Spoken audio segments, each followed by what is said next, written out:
Organisasi buruh sampaikan 10 poin tuntutan ke DPRD Maluku.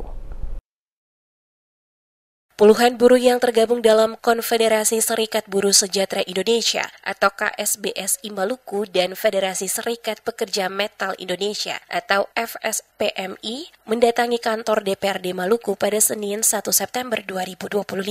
Kehadiran para perwakilan dari organisasi buruh di Maluku ke gedung DPRD menyampaikan 10 poin tuntutan yang dianggap krusial dalam memperjuangkan hak dan kesejahteraan pekerja terutama di Provinsi Maluku. Aksi ini dilakukan secara damai. Mereka diterima Wakil Ketua DPRD Maluku, Fauzan Rehawarin, dan sejumlah anggota lainnya di ruang Komisi 1 DPRD Maluku. Ketua KSBSI Maluku, Demas Luan Mase, menyatakan persoalan buruh di Maluku saat ini makin kompleks, mulai dari sistem kerja yang tidak adil hingga jaminan masa depan anak-anak buah buruh yang tidak jelas. Mereka juga minta perlunya regulasi yang berpihak pada masyarakat lokal agar proyek strategis nasional seperti Blok Masela benar-benar memberi manfaat nyata bagi rakyat Maluku. Berikut 10 poin tuntutan yang disampaikan ke DPRD Maluku, yakni Koalisi Buruh Maluku menolak sistem outsourcing yang dinilai merugikan pekerja, menaikkan upah minimum provinsi atau UMP Maluku 2026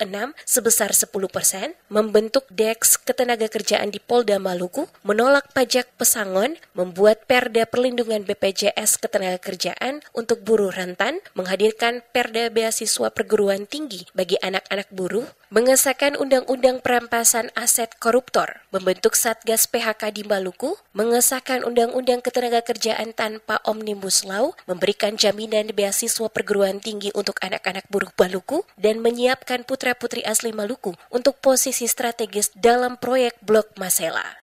Pada kesempatan yang sama, Wakil Ketua DPRD Maluku Fauzan Rehawarin mengungkapkan bahwa aspirasi yang disampaikan para buruh tetap menjadi perhatian DPRD untuk diperjuangkan ke pemerintah.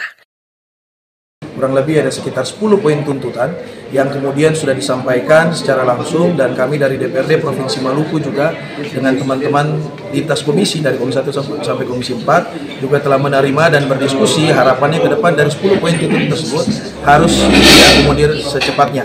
Begitu, karena ada beberapa dari 10 poin itu yang memiliki urgensi. Salah satunya tadi saya lihat itu adalah persoalan hak dari ketenagakerjaan yang belum diselesaikan oleh beberapa perusahaan.